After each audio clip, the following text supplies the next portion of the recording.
the quiet outskirts of a cold mountain village, an old man named Elias lived alone in a wooden cabin. The villagers called him Frozen Elias because he rarely spoke and always wore a thick wool coat, even in summer. Children were afraid of him, thinking he was a grumpy old sorcerer who cast spells on anyone who came too close. But what they didn't know was that Elias wasn't mean. He was simply heartbroken and cold, inside and out. Years ago, he had lost his wife and son in a snowstorm and never recovered from the loss. One icy evening, a young boy named Aaron, no older than 10, was wandering through the village selling hand-knit mittens. He was thin, wearing torn shoes, and his cheeks were red from the cold. He went from door to door, holding a small basket, asking kindly, "Would you like to buy some mittens?"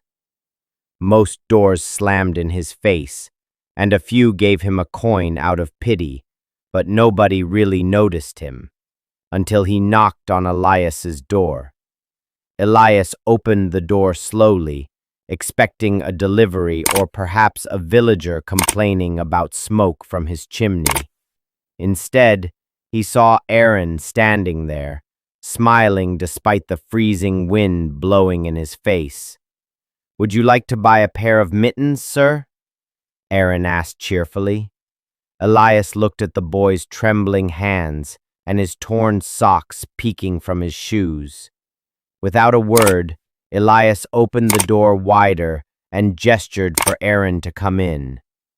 Aaron entered cautiously, surprised by the warmth inside the cabin. A fire was crackling, and the smell of pine wood filled the air. Elias walked to a drawer and pulled out a thick pair of socks and a woolen blanket.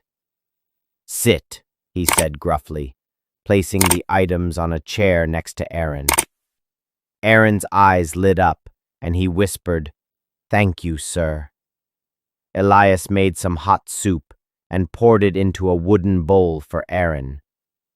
As they sat silently, Aaron looked around and saw pictures on the walls, an old wedding photo and one of a boy about his age. "That's your son?" Aaron asked gently. Elias paused, nodded, and turned his eyes back to the fire. "He would have been your age," he said, his voice softening for the first time in years. After finishing the soup, Aaron placed one of the mittens on the table. "These are for you, sir. No charge. You gave me warmth, now I give you warmth too." Elias took the mittens and smiled faintly, perhaps for the first time in a decade. He looked at the boy and said, "Come here any time. My door is open to you." From that day, Aaron began visiting Elias every evening. Together they fixed the leaky roof, chopped firewood, and even painted the old fence. Elias taught Aaron how to whittle wooden toys, and Aaron showed Elias how to laugh again. The villagers, once suspicious, began noticing the change. Elias walked through the village with Aaron beside him, smiling and waving at the neighbors. People began to whisper, "The old man isn't so cold after all." One day, Aaron didn't come to visit. Elias waited all evening, pacing by the window, worrying. The next day, he went to the village market to ask about Aaron. A baker said, "He hasn't been around. Maybe he's fallen sick." Elias, for the first time in years, felt a deep ache in his heart. After searching for hours, Elias found Aaron lying behind a stable, shivering and burning with fever. He carried the boy in his arms through the snow, back to the warmth of the cabin. For days, Elias cared for Aaron, feeding him soup, keeping him warm, praying silently by his bedside. The villagers brought herbs, blankets, and food, touched by the old man's love. Everyone hoped for Aaron's recovery. Slowly, Aaron opened his eyes one morning and whispered, "Did I miss dinner?" Elias chuckled with tears in his eyes and said, "You missed more than dinner, boy." He hugged Aaron tightly, feeling warmth he hadn't felt in years. Aaron stayed with Elias from then on, as if he had always belonged there. Elias became a grandfather to Aaron, and the two were never seen apart. Years passed. Aaron grew into a fine young man, and Elias grew older but never lonely again. They turned the cabin into a place for lost children, a home filled with love, stories, and knitted mittens.